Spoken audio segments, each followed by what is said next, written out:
morning.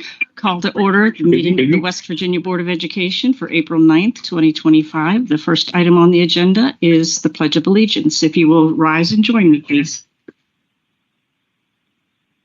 I pledge allegiance to the flag of the United States of America and to the republic for which it stands, one nation under God, indivisible, with liberty and justice for all. Next item on the agenda is the approval of the agenda. Is there a motion to approve? Second. Moved by Dr. Stansberry, seconded by Mr. Wooten. Any other discussion or question? All in favor, aye. Opposed? Aye. Motion carries. Next item on the agenda is recognitions. The West Virginia Department of Education is recognizing the exemplary practice schools. Ms. Williamson.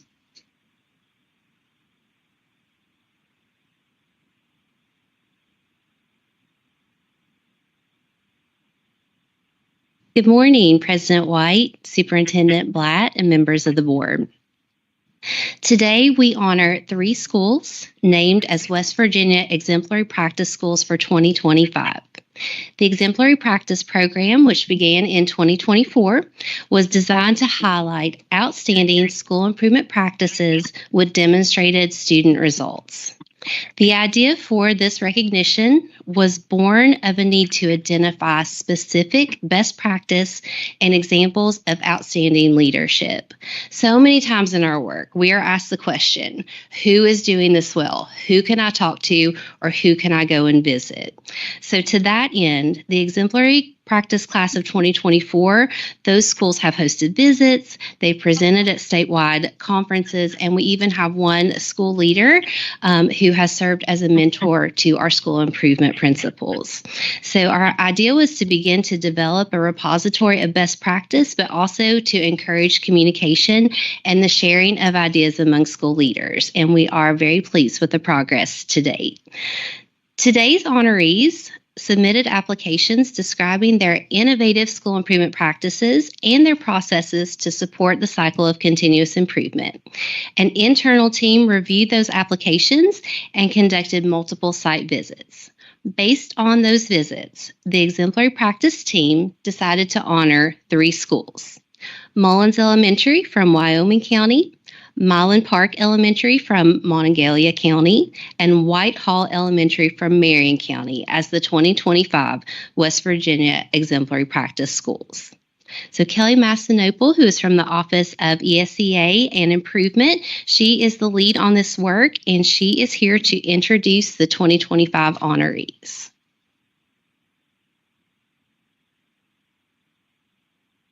Good morning. We'll now introduce the schools individually and invite the principals and superintendents to come forward to answer any questions that you might have or to provide some brief remarks. After all 3 schools are introduced, we'll ask you all to stand and take some photographs with the individual schools. So first is Mullins Elementary from Wyoming County. If Principal Kara Shoemate and Superintendent Henry are here and could join me. I think it's just Miss Shoemate. And if the delegation from Mullins will please stand. You can just come over here with me. So over the last 3 years, educators at Mullins Elementary School have pursued a comprehensive approach to school improvement centered around collaborative processes, data-driven strategies, and continuous reflection. This approach has not only helped the school improve academically, but it has fostered a positive and motivated school culture where all students, teachers, and families work together towards shared goals. Weekly meetings serve as the hub of their collaborative efforts. At these meetings, they analyze data, they align instruction with standards, and they refine instructional strategies. They also use co-planning to set instructional goals. This collaborative approach drives their flexible intervention model, which we saw firsthand and in person, and continually adapts to meet the needs of their students. The ongoing collaboration and communication is a vital part of an effective intervention model. Another thing that we saw that is essential to improvement is the concept of prioritization. Mullins Elementary is a great example of prioritizing for school improvement. This last couple years, their focus has been math, and it has allowed them to make the changes that were achievable for both teachers and students. And now that they've set those processes in place, they talked with us at length about how they're going to use that same process to do improvements in English language arts. In 2022, Mullins reported that 21% of third and fourth grade students were proficient in math on the West Virginia GSA, and those scores were increased to 65% in 2024. Joining the delegations from Mullins are Brooke Bailey, Vicki Hauk, along with students Miles Bailey and Gavin McKinney. Would you like to say anything? You're good. Okay. Thank you. We'll take that balloon and then we'll up in just a couple minutes and we'll take pictures after we introduce the other two schools. Thank you. Our next school is Mylan Park Elementary from Monongalia County. Principal Ann Lupo and Superintendent Campbell, if you all would like to come. So Mylan Park's motto is "Be the best version of you." And these words are more than just a motto. They characterize a school mindset of high expectations for staff and students. At Mylan Park Elementary, evidence of collaboration is pervasive, and Principal Lupo empowers her staff to make decisions that are in the best interest of all students. Teachers spoke at length when we were at Mylan Park about ways that they support the academic achievement of all of their students. And during observations, we noted pervasive use of academic language, which was really exciting to see it. And it was academic language not only on the part of the educators in the building, but the students as well, as they explained their thinking. Students were very engaged in learning. Mylan Park, in their own words, takes an all-hands-on-deck approach to ensure the learning of all students. They use data-driven processes and flexible collaboration for their intervention. And their tiered model of intervention offers opportunities for small group instruction and reteaching. One of the things that we heard from teachers at the school was a mindset that all students can learn. They told us that at Mylan Park, poverty is not a disability. They also said we don't teach programs. We teach students. Mylan Park teachers use the resources that they have to meet the needs of all of their students. In 2018, Mylan Park had 39% of their third through fifth grade students proficient in ELA, and they were able to raise that last year to 55%. And in the same time frame, they were able to raise their math scores from 41% to 63%. So joining them today is we have Jamie Pack, Miriam Flatley, Gina Lenhart, and along with them are students Noah Fromo and Kate Matthews.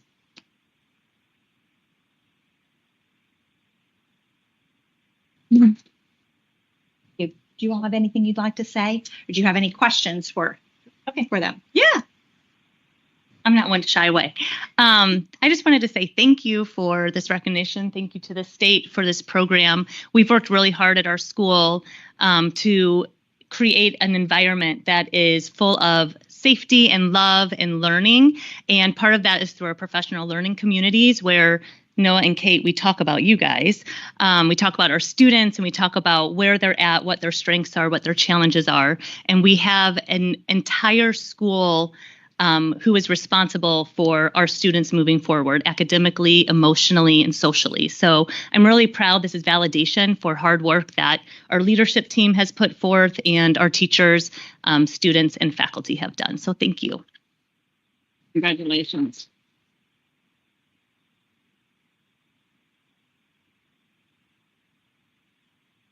And then our last school that we have to recognize today is Whitehall Elementary from Marion County. And if Principal Myers and Superintendent Heston would like to join me. And if the rest of you all would like to stand. So Whitehall Elementary began using data notebooks with students in 2021 as a way to support engagement of students and their families in monitoring students' progress. Students track their grades, their test scores, their behavior, their attendance, other key data points, and they present this progress to their families at home. This was the first time that I've ever heard of schools taking this approach. This practice encourages students to take responsibility for reviewing and tracking their data and their progress, and it fosters that sense of ownership and a desire to improve. Student conferences have also, they have stated, supported improved family engagement at the school. In 2022, Whitehall reported that GSA scores for third and fourth grade in English language arts were at 60%, and they were able to increase these to 75% last year. Their math scores have increased from 60% to 78% in that same time frame. Joining the delegation from Whitehall are Charlene Sullivan, Rachel Bourne, Kara Bushko-Oates, and students Ren Huffman and Jude Bartik.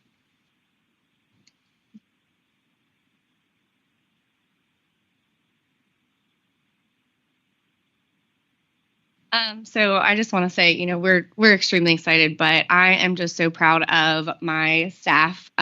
This is my first year as principal at Whitehall Elementary.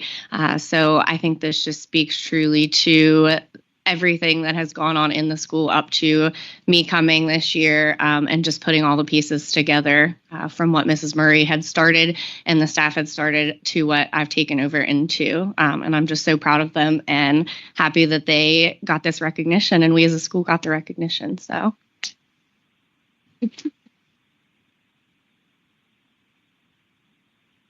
And before we do pictures, I'm going to bring Margaret Williamson back up to make a special announcement.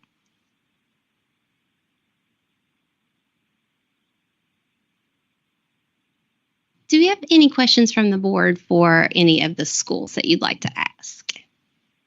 I don't have a question, but I do have a comment. It's wonderful to start our day with such excellent news. And to see these three schools highlighted really is notable. And there's a commonality to all of you. And of course, you see it here at the department, and we heard it today. Working towards shared goals, data-based, student engagement, and I liked the comment that I believe came from Milan Park. We don't teach programs, we teach students. And I think if we would all, and I know you're all doing that, but the positive attitude, the uplifting of what our public schools are capable of, regardless of students' backgrounds, all of that is reflected in you. So thank you. Thank you all for your very good work. And thank you for coming here today. Thank you.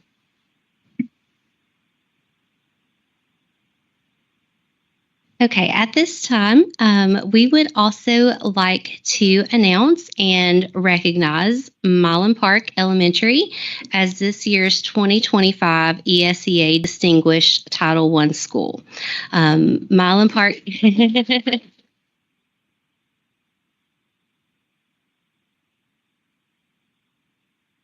Milan Park serves as an example of excellence in supporting the needs of disadvantaged students. Milan Park's beliefs and practices demonstrate its commitment to learning for all.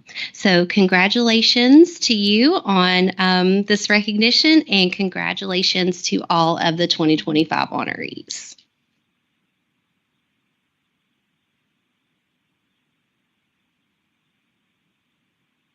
I think we'd like to have all the honorees come back up for a picture. Oh, one school at a time. I'm sorry. Yes. Thought we were getting a group picture. So which one would you like? Mullins first, please.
Thank you all for coming, and travel safely home.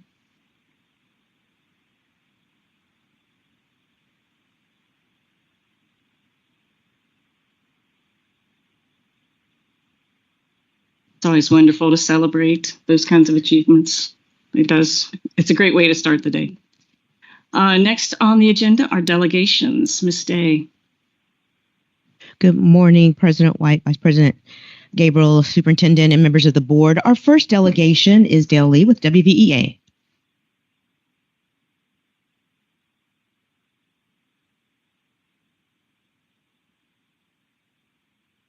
Thank you. I'll try to be brief because there's something going on across the street that probably we need some attention. Thank you, Superintendent Blatt, President White, members of the board. I hate to be a downer after the celebration here, but that's what's happening. Our public schools are being attacked in the worst way. When we can cut $1.2 million from school safety budgets, but give $100 million to Hope Scholarship, our public schools are under attack. When they want to take everything away from the State Department and the State Board, our schools are under attack. I do want to commend Kelly Talbot for giving a great history lesson over in Judiciary. The amazing thing was, even after that history lesson, not one person made a comment, and it was almost a unanimous vote to pass it anyway. Something's wrong with that. You know, I have received calls and texts asking for us to all be united and help. And I'm more than happy to do that, because part of my role as president is to fight for public education and for our students. But I'm here to tell you, it's more than just what's going on at the legislature right now. We've spent 56 days or so, and no one has mentioned anything about making our salaries competitive and PEIA. We have resolutions from 55 county boards supporting us in wanting to stabilize PEIA. And 2 months ago, I came to the state board and I asked you all to join us in a resolution for that. That would give us 55 counties and the state board. I believe that there may be a special session coming up in this summer with PEIA. So I'm going to ask you again, would you put that on your board agenda and sign a resolution? I'll get you a copy of the resolution.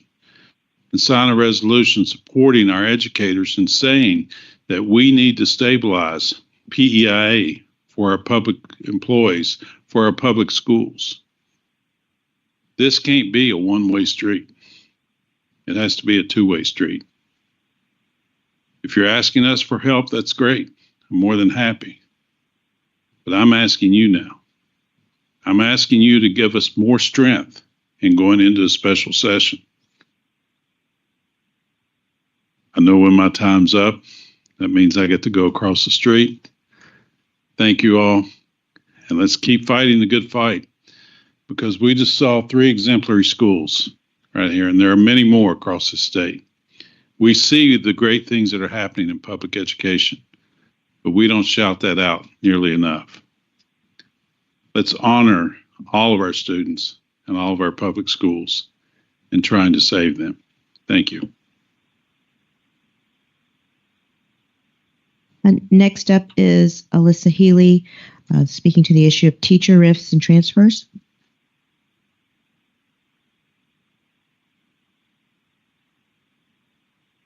Moving on, we have Tara Ramo speaking on the issue of truth.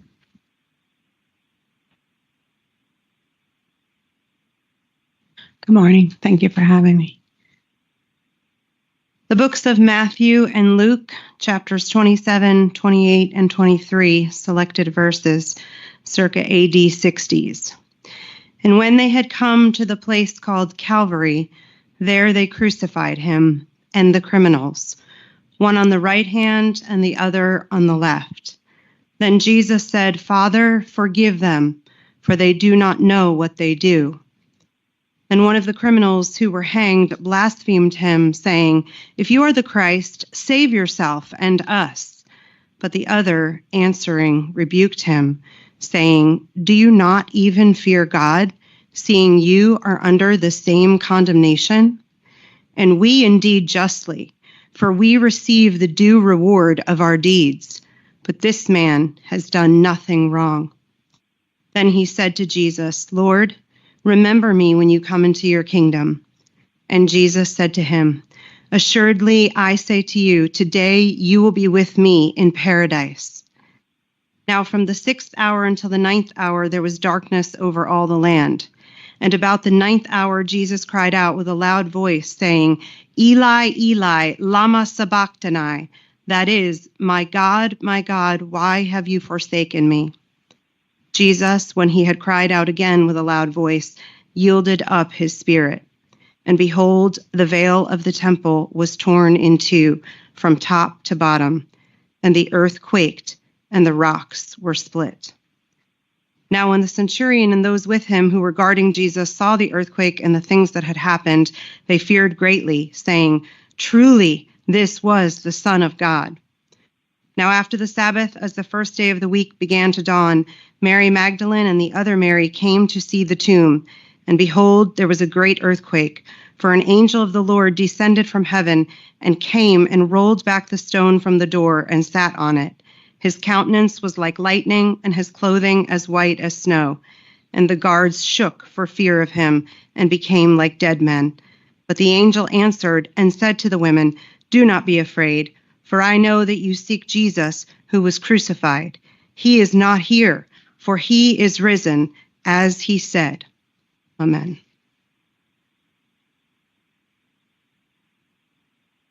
Our next delegation is, pardon me for a moment, Linda Angus, speaking on the issue of Nicholas County schools.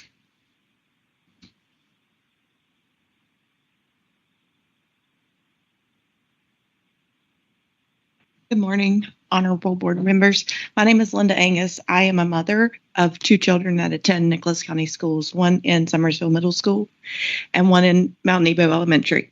I come today to talk to you guys about, as a concerned parent and as an advocate for the children of Nicholas County schools, I'm appalled by the recent actions and utter disregard to the safety that has been exhibited concerning the children of Nicholas County schools by our administration.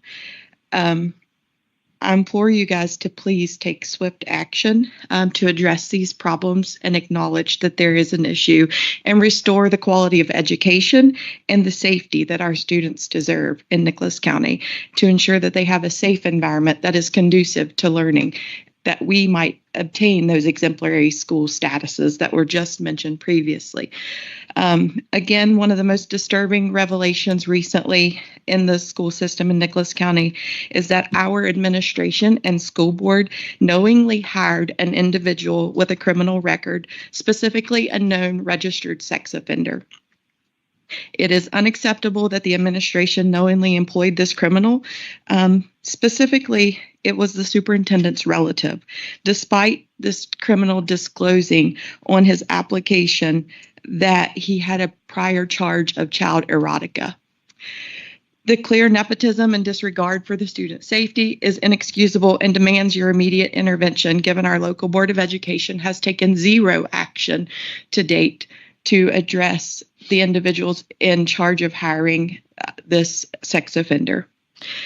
As a healthcare provider who has witnessed vicious acts of sexual abuse to children, I feel it is my job to advocate for all of the children of Nicholas County to ensure that this does not happen. I know that this individual was around our children in the schools working as a maintenance crew member. So please take that into consideration and consider the fact that Nicholas County Schools actually has policies in place that state sex offenders are not allowed on school premises or school property, and yet they failed to obey by that and hired a known sex offender. There's been recent statements made by the president of the school board suggesting that the district is going to have to hire legal counsel over these issues. And that will lead to further budget cuts and rifts and staff reductions that is deeply concerning for the education of my children and all the other children of the county. This admission of financial mismanagement and the potential for even more harm to the students and teachers is unacceptable in my eyes. Honorable board members, I implore you as the state's educational leaders to take immediate and decisive action to remove the current administrators and assume direct control of our county's school district. Only through strong ethical leadership and a renewed focus on student achievement can we hope to salvage the dire situation and provide high quality education for our children. Please know that there's many other parents who work. I was fortunate enough to be able to take today off to come and speak to you all, and I thank you for your time and consideration. Next up is Heather Tolley, Nicholas County as well, to speak on Nicholas County Board of Education and Superintendent issues.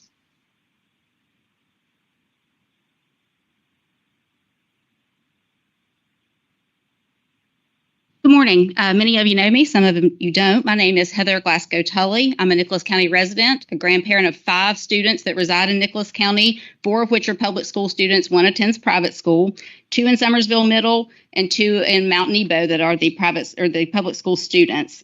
I also have an extensive background in healthcare. I'm here today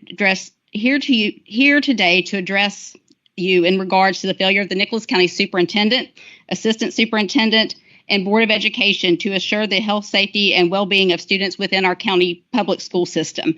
My specific concerns center around the hiring of the Superintendent Beam's grandson, Devin C. Amick, into a position within the school system.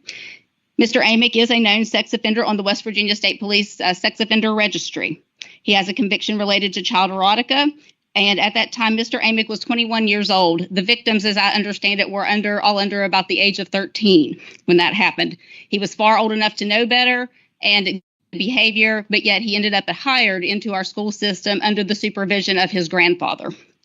Despite Mr. Amick disclosing on his application for employment and a policy within the Nicholas County Board of Education that prohibits sex offenders on school property, he was still employed in the position as a initial contract as a 40-day temporary summer position. He continued to remain employed well beyond that time, was employed for approximately 9 months. There were also illegal hiring practices because the additional position that he was hired in was never posted. So you have direct violations of Chapter 18 and 18A with your hiring, in addition to the sex offender concern. To add insult to injury, Nicholas County Board of Education President Weldon Chip Perrine was a personal reference for Mr. Amick on his application for employment. Mr. Perrine stated he had known him for over 17 years and would have known him during the time that this was occurring, and he was arrested and subsequently convicted for the child erotica charge. Chapter 18, Article 4, Section 10 states that only the county superintendent is responsible for tendering nominations for hiring of employees. So obviously, Mr. Beam made the nomination for the hiring of his grandson. That is obviously nepotism. Additionally, there are additional Beam family members that are employed within the Nicholas County school systems, specifically Devin C. Amick's father works at the Board of Education as an information technology technician. It is very implausible that Mr. Beam had no idea that his step-grandson was on the sex offender registry, as there is also a Nicholas County policy that dictates that the superintendent is responsible for disseminating the information on the sex offender registry to the individual schools. It wasn't until the public outrage about the hiring of Devin C. Amick came to light that any intervention occurred with the termination of his employment.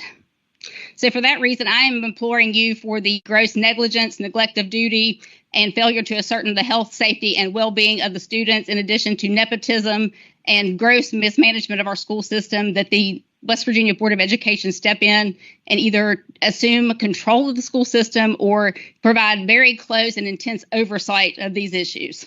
Thank you. And also, you do have a packet of individual papers that I have sent to you. I sent them to Ms. Vermillion as well as Ms. Payne, so they should be disseminated to you with all of the information. Also, I'll be willing to give you the jump drive. So if you'd like to take that, and that's all the information and things I had in my packet today, as well as my local paper here. You also had another county bus driver that was arrested for child pornography. The Nicholas County Board of Education has not sent anything out about this incident, assuring the safety of the students and making sure that none of those children were groomed by some of these sex offenders. The other policy or the other headline that you have here is the termination of Devin C. Amick's employment. So I'll leave that to append to your minutes as well. Thank you. Our last delegation is Quincy McCowan, Nicholas County Superintendent, to speak to the issue of Nicholas County Superintendent and board issues. Doesn't appear that Quincy McCowan is here, so there are no other delegations. Thank you. Next item on the agenda is the consent agenda. Is there a motion to approve the consent agenda? Is there a second? Moved by Mrs. Sullivan, seconded by Dr. Stansberry. Is any other discussion or question? All in favor, aye. Opposed? Motion carries. Next item is new business, Common Ground Partnership updates, Purple Up Month, and the resolution to enhance collaboration with military organizations and supports for military families. Mr. Mellis. Thank you, ma'am. Good morning, President White, honorable members of the State Board of Education, Superintendent Blatt, Chancellor Tucker. It's my great pleasure and honor to stand before you today and provide updates on the Common Ground Partnership during the month of the military child. In 2011, the partnership began with 11 government, military, and community-based organizations, a website, and a speaker series. The website was designed to provide a lot of resources for educators about military programs like the Civil Air Patrol, STEM programs, and also a lot of supports for military families. The speaker series was designed to bring individuals with expertise and leadership skills from the military into schools to talk about a variety of different topics, including everything from substance abuse prevention to how to ceremonially fold the flag and put it up in the mornings, lots of different wonderful topics. In 2021, the partnership grew to a total of 19 organizations strong, and we announced that a wide variety of new activities would be added, including Military Signing Week, the Purple Star Award, Operation Recognition, a focus on military-based STEM programs, and resources for passing the ASVAB. And I could name many more, but actually you have a lot of information in packets that are in front of you in the blue folder about all of the different programs that we're involved in. In 2024, the partnership grew to a total of 24 entities, and we have new organizations reaching out to us every year wanting to know how they can get involved in our mission of supporting the success of all West Virginia students. Last year, Military Signing Week and related events reinforced the West Virginia Board of Education's career readiness goals, education, employment, and enlistment, by successfully encouraging 46 schools to recognize 259 students for making a commitment to pursue public service in the United States Armed Forces upon graduation. Military Signing Week is this week, with 48 schools registering locally held events, and we'll have a finalized data report on the results of these events in June with the number of students that are being recognized at all of the schools. This week is also Spirit Week, when many schools across the state show support of military service members and their families by wearing themed attire.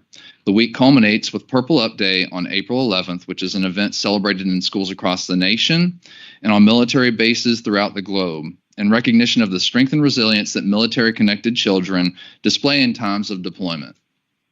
In our efforts to encourage schools to create friendly environments for these children, the Purple Star Award has recognized 297 schools and 16 districts since 2021. These schools each have a trained military family point of contact at their school who's ready to care for them and support them during those difficult times. Today, I'm excited to announce that for the first time ever, I'm able to go beyond simply describing to you our goals for the award. It's been 3 years and we've got some results. And what we've done is we've surveyed the first and second class of the Purple Star Award. And you can actually see, if you look at this front and back page in your blue folder, all of the survey results. It's a complete report on the ongoing study that we're doing. We had 179 schools out of the 200 schools that received the award that responded so far, and we actually have some more that we're going to put in there for when we release the final data in May. But really, most importantly, the research indicates that 89% of staff responding view the award's impact as positive or very positive, and 96% of staff with a military-connected child at their school experiencing a deployment felt that the resources on our website were adequate and beneficial to their well-being. So in today's video, Mr. Drew Villaney is the principal at Bethlehem Elementary and West Liberty Elementary School in Ohio County. He's also the former principal of another Purple Star school, Tridelphia Middle School in Ohio County. Mr. Villaney is one of many trained contacts across the state who's prioritizing collective empathy and care for military-connected children who experience deployments, and he's used the award as a key to unlocking support and resources for his students. Let's watch the video.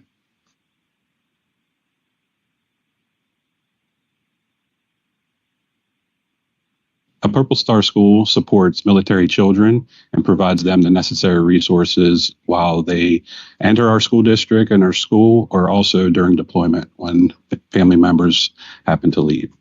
Within our Ohio County schools, we are one of 4 schools that are Purple Star Award schools. It means the world that our schools are Purple Award schools. We provide them assistance, we support them, we give constant check-ins to make sure that they are doing well, and if there's any way that we can provide any other community resources that would be beneficial to those families. The reunions are very special. That's one of my favorite things to do for some of the students. It just shows them that we care, that we're there for them, and if we can make their day, that's what we're here for. Just the excitement on their face to be reunited, and then every student and staff member that saw that pure joy of being reunited with that family member that's in service. Yes, that was with my dad because he is a pilot. He got deployed to the border for a year, and they wanted to do a surprise FaceTime call with him. I thought it was just going to be with Mr. Villaney's friend, and since I was on student council, I was going to help out. But it was actually with my dad. Yeah.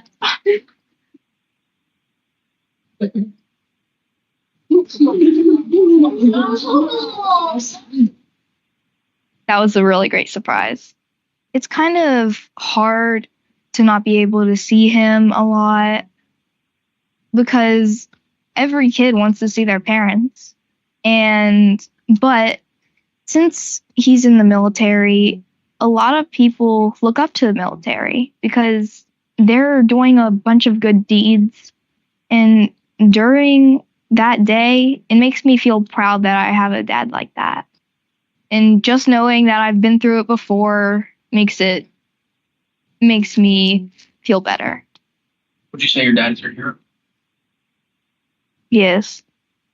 To do something like that for the kids and the families is I think it's a really nice thing that they do. Just knowing that there's programs like that in place, because your family's going through a stressful time.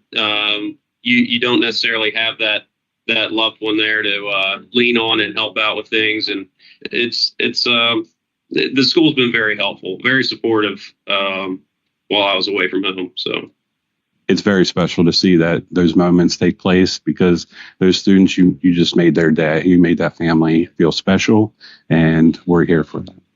I think the most important message is to raise awareness for those families that are going through deployment or having a family member that is in service and not there to support these families.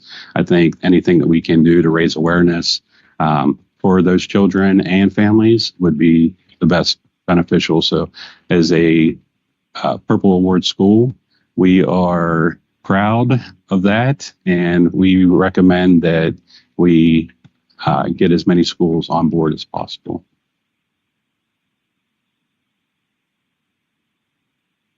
So if you'd like to see that video again, you'll be able to look at it on social media at #CommonGroundWV, and you'll also be able to see a lot of the wonderful events that are going on, everything from Military Signing Week to Purple Up Day, Schools have been sharing a lot of wonderful videos, pictures from that. So if you really want to know about the impact of the award and some of the things that we're doing with the Common Ground Partnership, that's a great way to do it. And I'd just like to thank Mr. Villaney, Chief Warrant Officer 2 Casey Young, and Cameron Young for offering to participate in this wonderful video.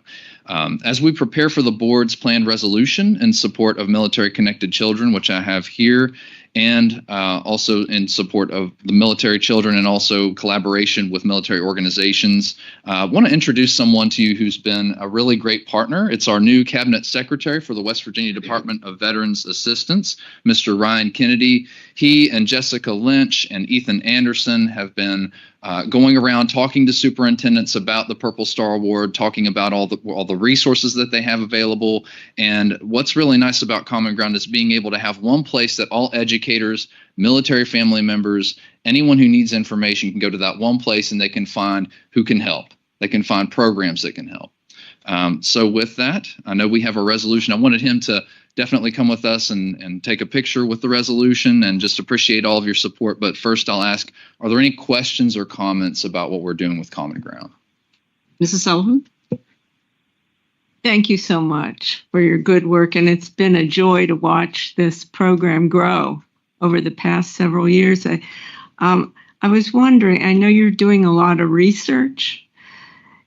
Have you done anything looking at the actual children, such as the impact on their attendance, their behavior, their emotional stability? Have you been able to get to that granular level yet?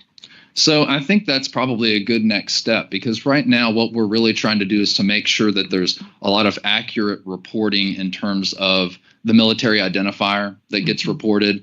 I know that's sort of volunteered data where someone, a parent might say, our child is military connected or isn't. And of course, it's entirely up to the parent as to whether or not they report that. But I think the more that we encourage those families to report that, then we can start identifying them in the system to see, how are they actually improving as a result of that. A lot of the data we have right now is perceptive. It's how educators and administrators perceive what we're doing as being effective. And I think we see some of those effects through the videos and images that we have. But I think that's an excellent next step would be to find ways that we can actually look and see what their performance is like.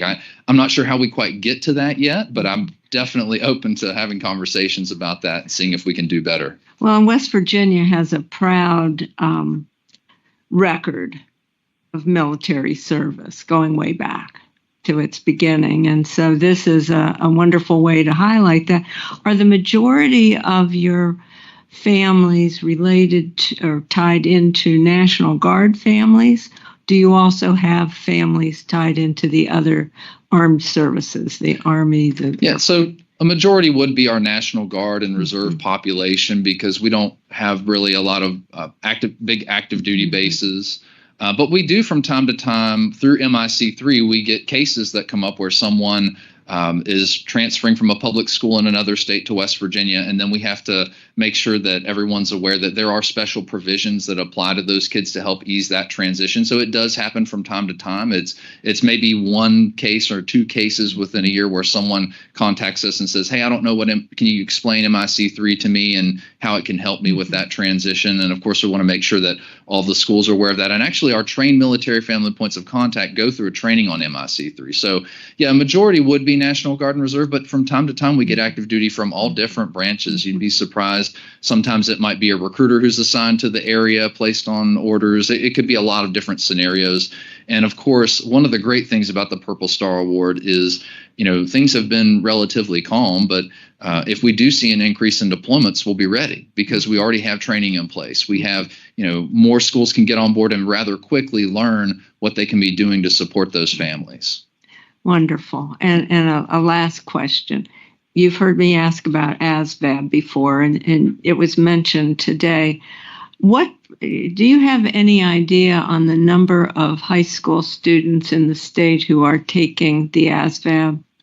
No, but we partner closely with Beckley MEPS, the Military Entrance Processing Station, and they're actually one of our partners. And so that's data that we can get if you would like that. I know sometimes it's a little bit difficult in terms of pinpointing who actually resides within the state, and they have so many branches to incorporate with that data, but that's the one place where we can get some sort of a report that relates to that. So if you'd like to see that, I think that's something we can come up with that. Thank you for all your good work. Thank you. It's And really I know, making a difference. and I'll just mention too with Mr. Kennedy here, I know in our talks, we've talked about how we want West Virginia to be recognized as the most military friendly in the state and the entire nation. We know it, but we want to be able to show it. And I think this is a great way that we can show it is in our schools. Yes. Thank you. Thank you. That's wonderful. Anyone else? Questions, comments? Yes. You probably know what my question is going to be. So, we have this great military tradition in West Virginia, and the students never show up in any of our numbers for success, right? Because if we talk about what our college going rate is, our workforce participation rate, these students don't end up getting into the numerator, and they should be. And so I'm wondering if, in thinking about this, like the signing dates or anything like that, if there would be some way that we could start flagging our high school seniors who have agreed to go on to the military so that we can show, okay, we have a 47% college going rate. We have a 30% workforce participation rate once students graduate from high school, but 20% of the kids are going into the military, and really showing that and being proud of that.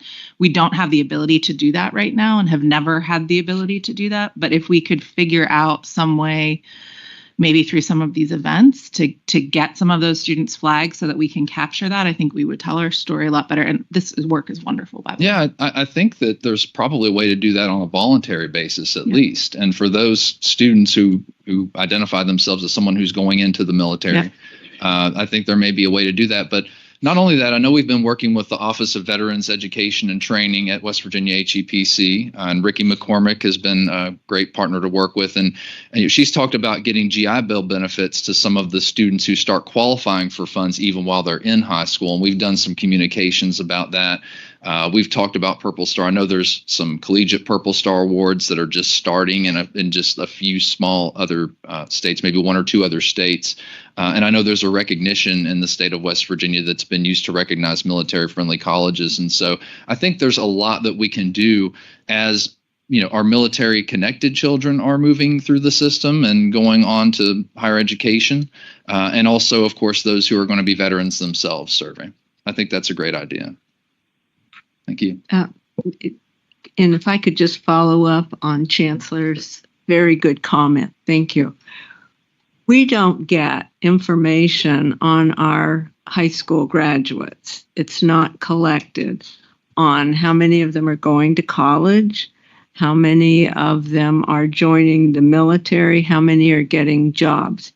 We as a state don't. Our CTE folks have that information on their CTE students. So that tells me it can be done. And I know that you all do things over there, but I'm talking about right here in the department. We're not collecting that information. And, I've been saying that for years, but I'll say it, this will be the last time I'll probably say it. Our joint P20 data system that's between the department and the Policy Commission and the council does collect that data, and we have all that published. It doesn't collect it for military status, but it does track. We're able to now look at any high school senior and see where they go to college anywhere in the United States. So we can do public schools, private schools, in-state, out-of-state, 2-year, 4-year. And then we're also able to measure whether or not a student is found working in the state of West Virginia, and for how, are you working for 5 hours a week, or are you working for 40 hours a week? We can track that information. We can't track it outside of the state of West Virginia for working because we don't participate. The state doesn't participate in an interstate data sharing agreement like that. Well, I'm delighted to hear that you've taken some steps, and it sounds like there's been a collaboration, because this has been a real void for years. So bravo. Thank you. And I'd like, if you could let me know where it is I can find that. I'd appreciate it. Any other questions, comments? Love the video. You had me at the reunion. I could never. Those are always special. They are very, very special. All right. Is there a motion that the board adopt a resolution to enhance collaboration with military organizations and supports for military families? So moved. You want me to read it? Please. Okay. We have a motion in a second. All right.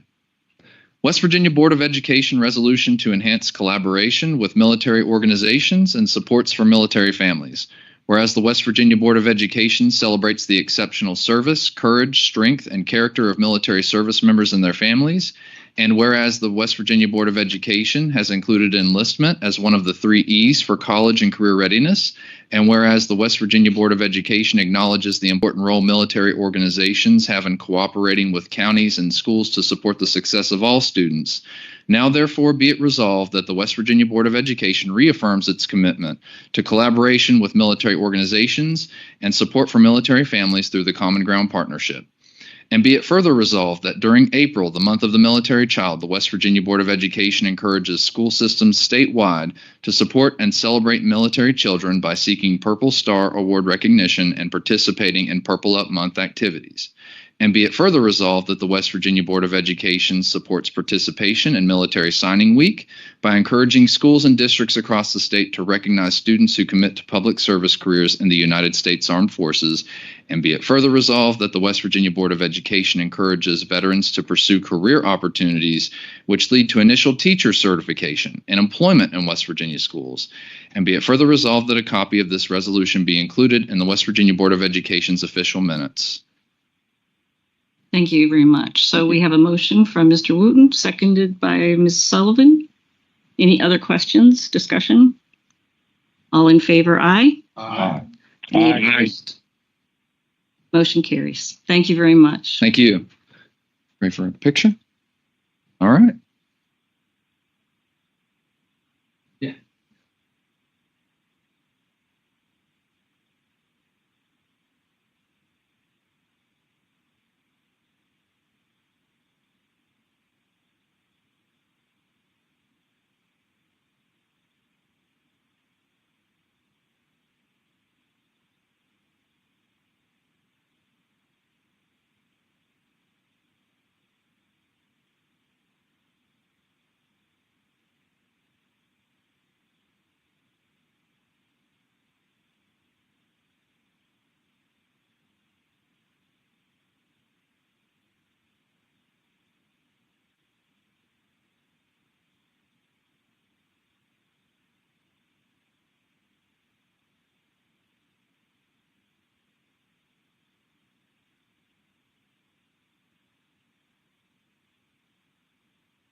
Before everyone gets settled again, I'd like to take a necessary break for about 10 minutes. Thank you.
Back in session. Thank you very much. Next item on the agenda is the approval of the West Virginia Board of Education and West Virginia Department of Education personnel matters. The first we'll take up then is the West Virginia Board of Education personnel matters included in the attachment. Do I have a motion? So moved. And a second? Moved by Mr. Second. Gabriel, seconded by Ms. Sullivan or Mr. Dunleavy. Thank you. Any other discussion, questions? All in favor, aye. Aye. Opposed? Motion carries. Is there a motion to approve the West Virginia Department of Education personnel matters? So moved. Second. Moved by Mr. Wooten, seconded by Dr. Stansberry. Any other questions, discussion? All in favor, aye. Aye. Opposed? Motion carries. Next item is the department reports. Superintendent Black. Thank you. I do have several items I would like to share with the board today. The first one you have in your packet, you have a letter from our School for the Deaf and Blind and talking points and some supporting research around the science of reading. I just wanted to bring your attention to their literacy specialist, Miss Allie Stevenson. She's the statewide DHH literacy coordinator that works very closely with our literacy specialist to make sure that the science of reading is accessible and being used at the School for Deaf and Blind. So you have a document there that shows how all the components of the science of reading are being adapted and being worked with our deaf and our hard of hearing students, as well as our visual students.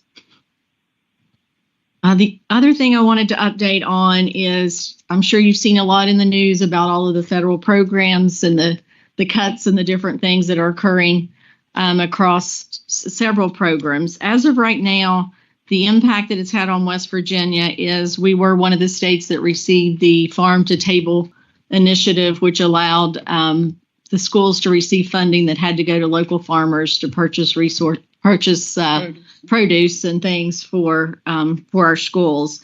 And so we're looking at, it will finish out this year, but that was $3.7 million that went to our schools that purchased food from our local farmers for our schools.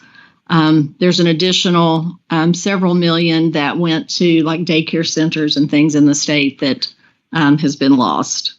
The other thing was we had asked and granted an extension on the ARP-ESSER, which was the last round of the COVID funding.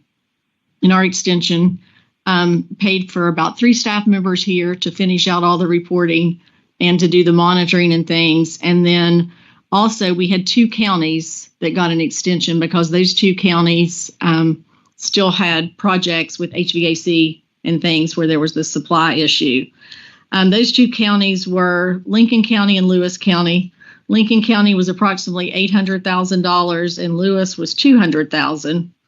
But we were notified at 5:03 a couple Fridays ago that at 5 o'clock they had canceled our waiver. So we have done several phone calls. We've worked with the U.S. Department of Ed along with CCSSO, excuse me, our national organization for state superintendents. And we do have a process to ask them to open that back up and let us draw down these funds for those 2 counties, because Lincoln and Lewis have spent this money out of local funds, expecting to be reimbursed. And so we're working on that. And I sent a letter earlier this week to the governor's office. And then Melissa Decker in DC is helping us. And once the governor approves, then one of the things they suggested was that we would have our governors and our senators and our representatives also send letters in on our behalf to say, to reimburse those funds. Because that's a lot of money for these 2 small counties to absorb that they weren't planning on absorbing. And so we're continuing the work on that and just kind of monitoring day to day, the changes and things that are coming there, because with proposed other cuts and things that we have going on, we want to make sure that we can secure that funding as much as possible and get those counties reimbursed. Speaking of one of the updates or the delegations that we had today, I wanted to kind of just give you guys a quick rundown of kind of where we are on some of the counties and things that are going. We were aware of the situation in Nicholas County that was mentioned. On April 2nd, Mr. Kelly's office put together a special circumstance review letter that we sent to the superintendent, citing the areas that we would be looking into, including superintendent, central office leadership, and the board's effectiveness and personnel. So we're ready to begin the investigation and looking to see what all's going on in Nicholas County. We also, and I think I'd mentioned to the board previously, Boone County on January 9th, we had actually issued a special circumstance review letter, but then had been asked by the U.S. District Attorney's Office to hold off until they completed their investigation. And so we were given the go-ahead on yesterday from them to go ahead and start our special circumstance review in Boone County. We've been monitoring several counties closely. Of course, Pocahontas, with the state of emergency that the board declared. We've had a lot of teams and a lot of people there monitoring and supporting and working as they look to see who their high school principal, who they will hire as their high school principal, and then also who will become the next superintendent there that we work with to determine next steps. And we've had a lot of communications back and forth with Roane County, who also has a superintendent job that has been posted, with financial concerns there, to the extent that we've even had to provide additional funds for them to make payroll a few weeks ago. So lots of moving pieces in the counties, and that's in addition to, of course, Upshur, Mingo, and Logan.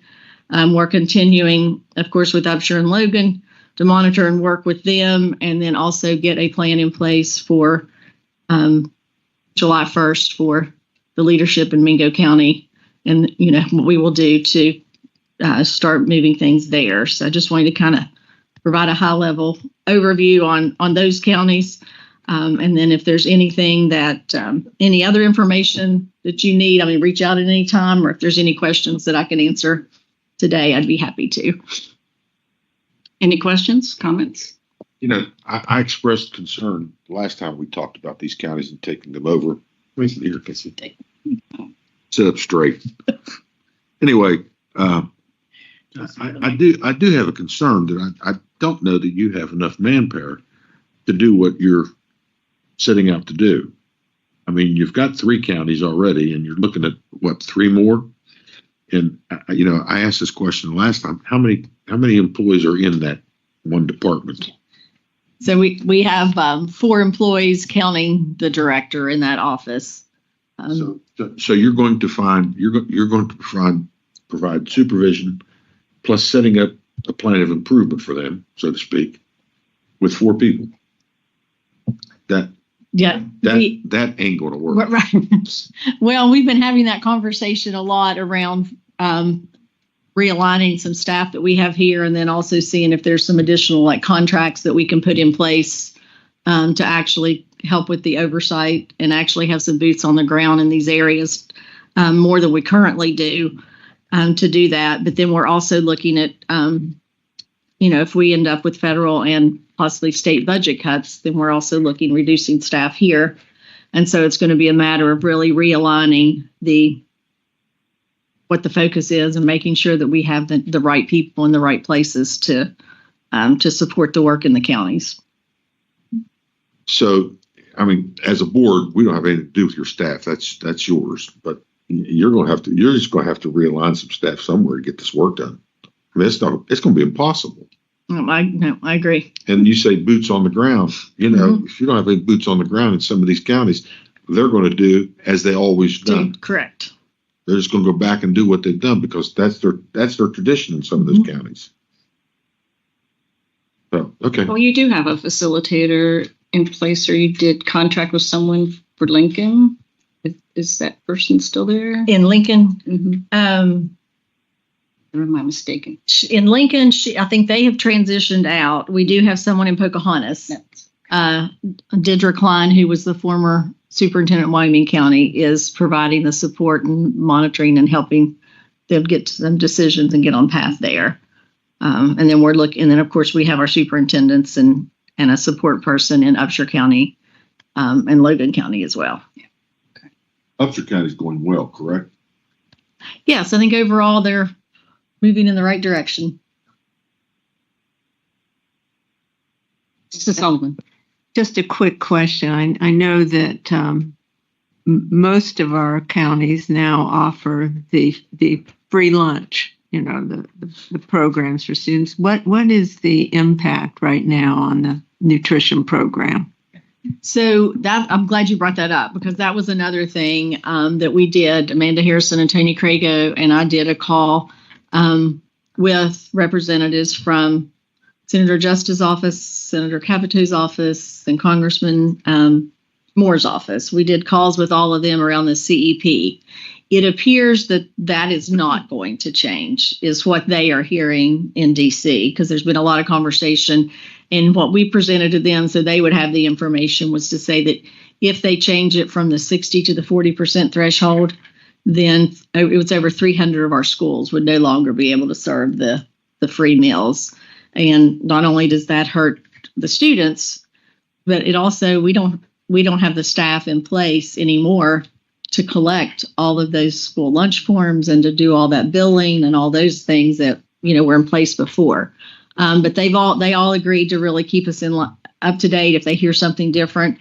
The gentleman, trying to remember the phone calls. The gentleman we spoke to in Senator Justice's office was very familiar with the agricultural programs and the legislation and all those things. And that he and Senator Capito's both had connections into the health committee and felt that would not get legs this year. Any other questions, comments? Thank you very much.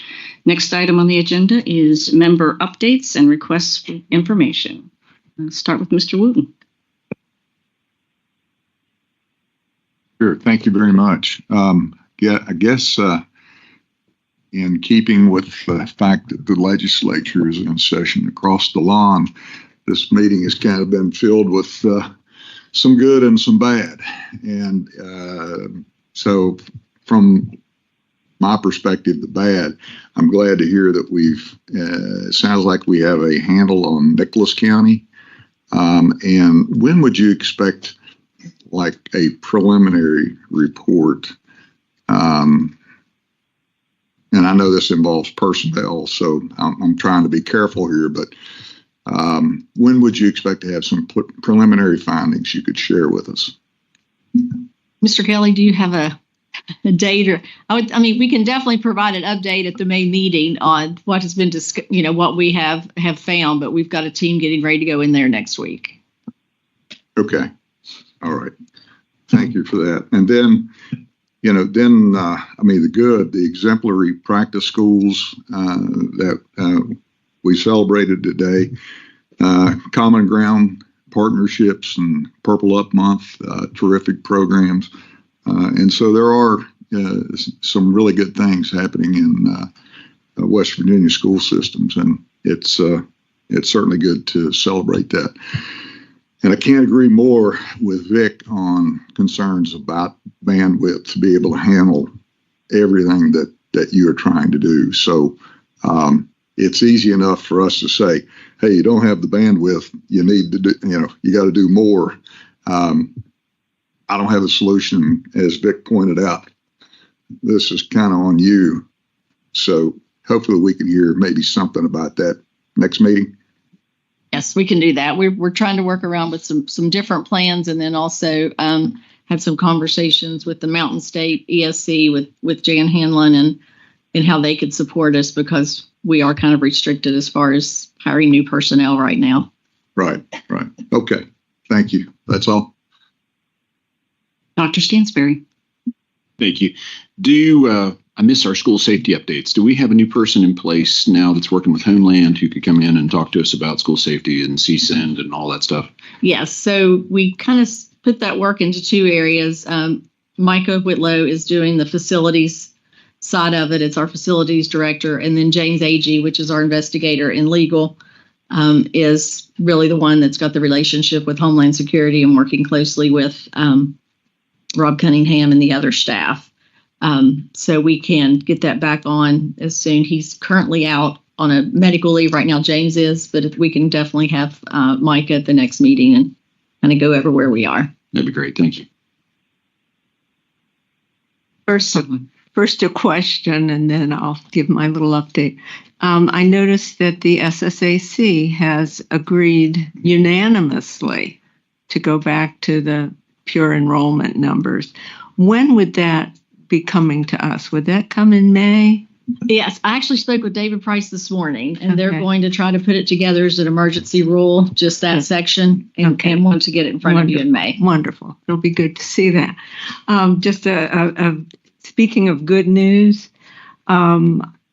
I have done several things last month, but the most uplifting thing I was involved in was with the Civics Education Alliance, which is a nonprofit group of individuals who work with civics in our schools, and they have competitions. But they held a session over in the Supreme Court room, which, just to be in that room, you've got to feel uplifted and smart and the whole thing.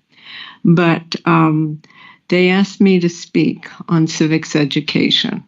And so I got to me, the joy was sitting there all morning. I was the last on the agenda, but listening to people from the media talk about civics and its role in schools and in the public.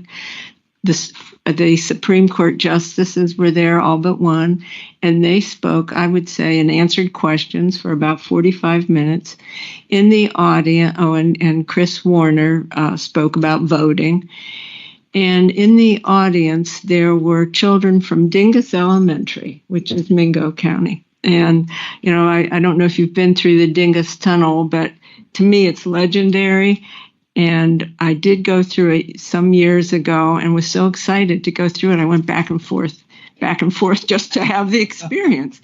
But these little children from Dingus Elementary, about 4 of them came to the front and sat at the table, and they read their remarks on the Constitution and various aspects. Their pronunciation, their articulation was perfect. Their ideas were stellar. It was really so uplifting to see what these 4th, 5th graders could do. Then a group of high school students came up from several different high schools in the state. And they were dressed, the boys were in their suits and the girls were in very sharp-looking dresses and outfits. And there were 3 individuals, including some lawyers, who asked them questions.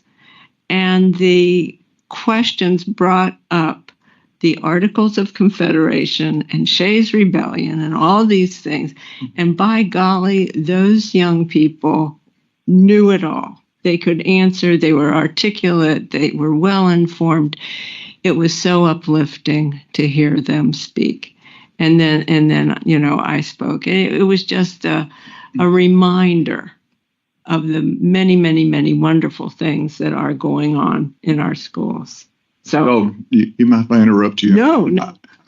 Are you trying to make a point that there's an irony about how much our kids from Dingus and other parts of the state recognize the validity of the Supreme Court and our Constitution? It was wonderful. It was wonderful to behold. Just saying. Just saying. Thank you for bringing that out. But yes, it was a joy to be there. And such a wonderful reminder. Thank you. Mr. Rotrick. Thank you, Madam President. I had the privilege of attending a luncheon the other day at the beginning of the Milken program in Morgantown with the president, which was fabulous. And I'd just like to say, Focus Forward will be on the 22nd. And I just sent you a text or an email, Chancellor an email, and Christy Day an email. Please, if you will, get that word out. We have about 500 people registered now. It is healthcare related. On the front of the Economist a while back, here's how to live to 120. part of this conference is going to be dedicated to that. We have people like Joe Maroon, Pittsburgh Steelers neurosurgeon, who will be there.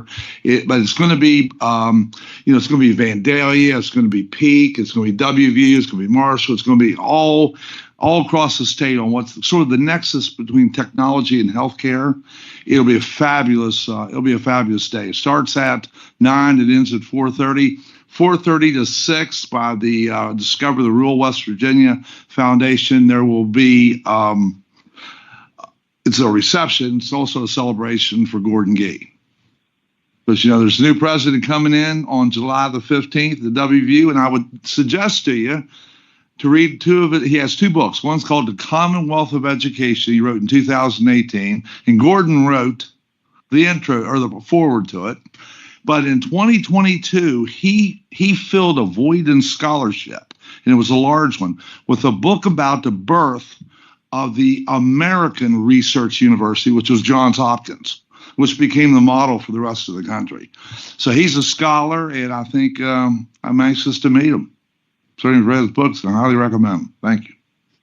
Thank you very much. Chancellor Tucker, you have anything?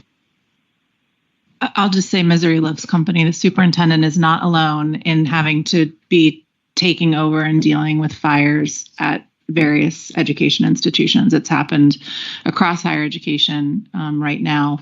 We also are short-staffed and don't have the ability to send permanent employees there. We've done a lot of work with contract employees, a lot of work with retired school superintendents, a lot of work with employees from my own shop who have now just come out of retirement for the 4th time to try to help us. But it's really challenging. And I think part of what we're going to have to do is take a look at the bigger picture of education. I know the superintendent has been, and I have been, and start to think about who we are now versus how we were built, because how we were built doesn't always match where we are right now, and it's causing a lot of the problems that we're having.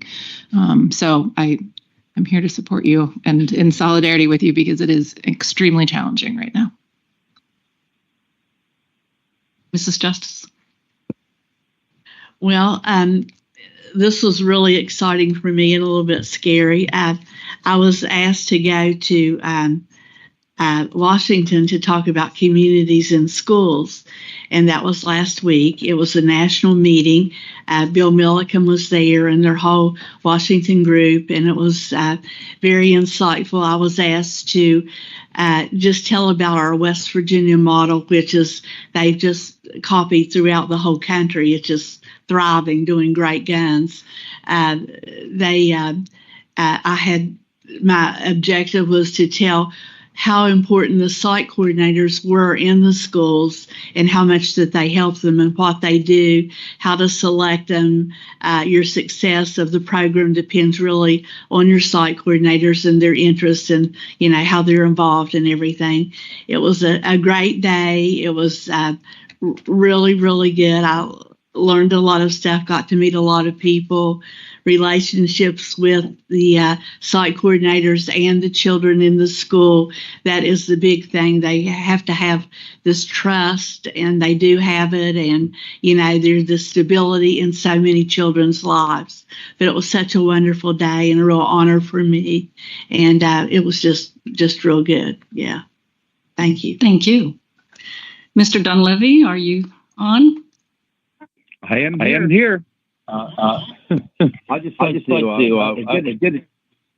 attend the SBA meeting on the first, and also unfortunately I was not able to attend the SSC meeting, but I did get the report back from Dave, and what I've heard and what I believe I'll see when they give me a report. It was very meeting, and some of the things they passed was what we were trying to push through for some time.